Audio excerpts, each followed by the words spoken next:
Hey YouTube, how you doing? Big E here, how's everything? And welcome to another movie review. Today's movie review, I'm going to be reviewing a cheesy cult 80s, early 80s classic, early mid 80s classic. It is so great. I mean, I love this film. This film is so great. I mean, it's if you remember 1 year ago, I reviewed the hit 1988 film Coming to America with Eddie Murphy.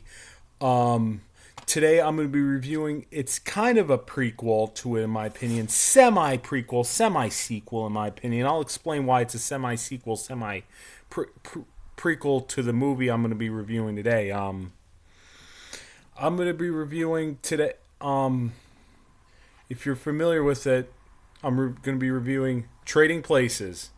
Yep. Trading Places was released in summer of 1983, and it's directed by John Landis, who we all know. He also directed, we all know, Coming to America. He directed, like, The Blues Brothers, and even the Michael Jackson Thriller music video he directed, and he's directed other films too. He did a very good job. This movie is just so funny. It's just funny. Yeah, it stars Dan Aykroyd and Eddie Murphy. Dan Aykroyd is Louis Winthorpe III, and Eddie Murphy's Billy Ray Valentine, not to be confused with Billy Ray Cyrus. Don't break my heart, my achy breaky heart. Yeah, not to be confused, but seriously. It's about two wealthy commodity brokers, about a wealthy commodity broker, Louis Winthorpe, played by Dan Aykroyd. Him and street hustler Billy Ray, Eddie Murphy, they swapped lives as part of a cruel $1 bet by the callous Duke brothers, Randolph and Mortimer Duke, played by the Duke brothers, Randolph and Mortimer, played by Don Ameche and Ralph Bellamy. They also appeared in Coming to America, and that's what I'll explain in the end. Yep, it explores themes of class and privilege. It's a modern take on the old book novel The Prince and the Pauper. Like, the plot of this, the setup: Louis Winthorpe, Aykroyd, he's framed for theft and drugs, and his employers, Mortimer Randolph, by his employers, the Duke brothers. He loses his job, home, everything, and social standing. Even he lost his girlfriend. And the Duke brothers had some guy named Clarence Meeks help set Dan Aykroyd up. And Clarence Meeks, he's played by actor Paul Gleason, we all know from The Breakfast Club and the Die Hard movie with Bruce Willis. May he rest in peace. And the swap part, yeah, Billy Ray Valentine, he's given Eddie Murphy, yeah, he's given Winthorpe's luxurious life driving in the brokerage business, and then the alliances, after discovering they are pawns in a nature versus nurture experiment.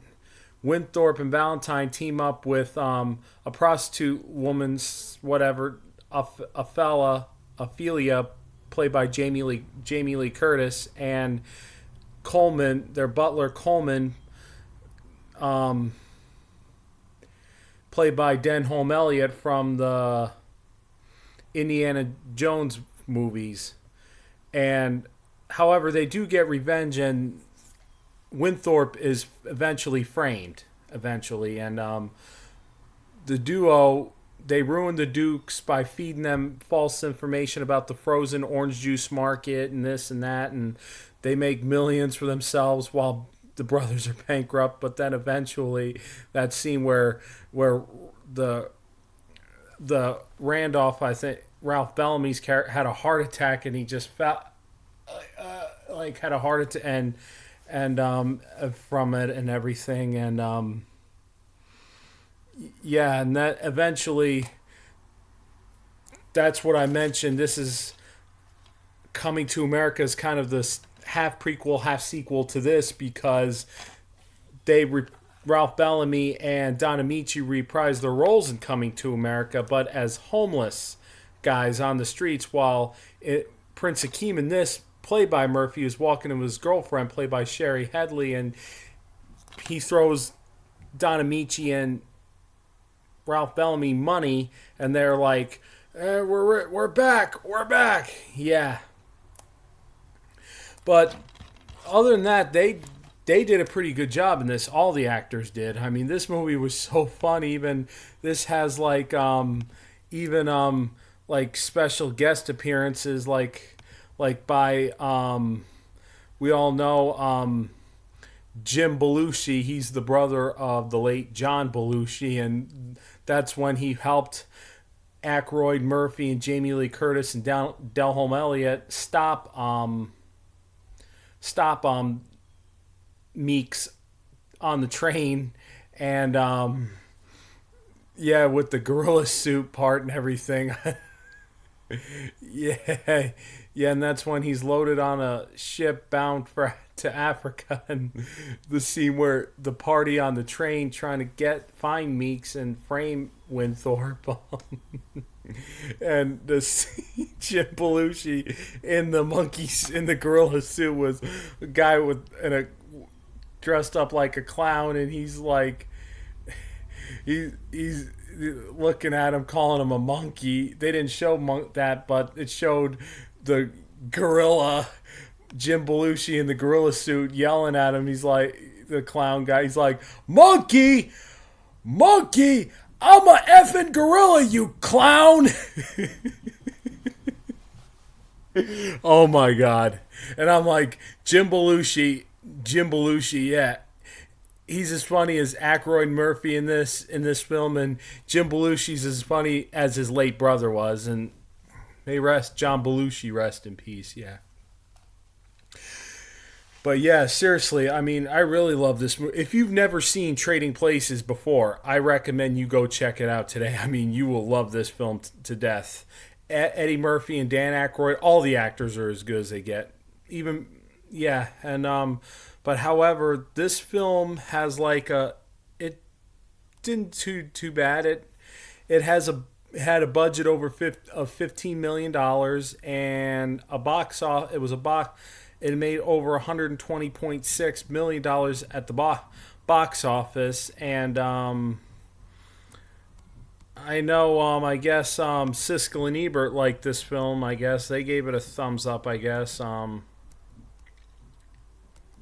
But Jamie Lee Curtis, I really loved her in this too. She's a great. But this film has a 7.5 out of 10 on IMDb and an 87% on Rotten Tomatoes and a 3.6 out of 5 on Letterboxd. And it has an 86% of Google users like this movie. And yes,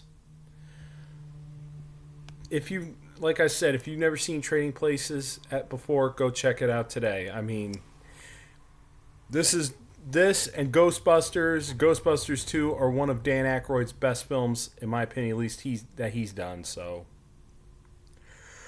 yeah. All right, YouTube. Nice seeing you. Take it easy. Be safe and stay out of trouble. Peace.